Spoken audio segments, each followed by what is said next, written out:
Hi! In this video, I'll teach you how to turn off vanish mode. So the first thing you need to do is to just locate the chat that you want to turn off your vanish mode into.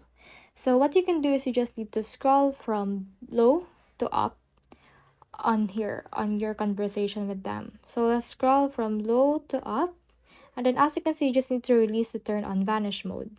So as you can see, here is the vanish mode. So you can just search some text right here if you want. Now what you need to do next is you just need to head over to turn it off. So in order to turn it off, you just need to scroll from up to down. So let's scroll from up to down, and then you should be able to release it. And another method that you can do is just need to click on their name right here, then click on privacy and safety, and then you can just manually turn on and turn off vanish mode right here. So if you click this, it will turn on, but if you click this again, it will turn gray and it will be turned off.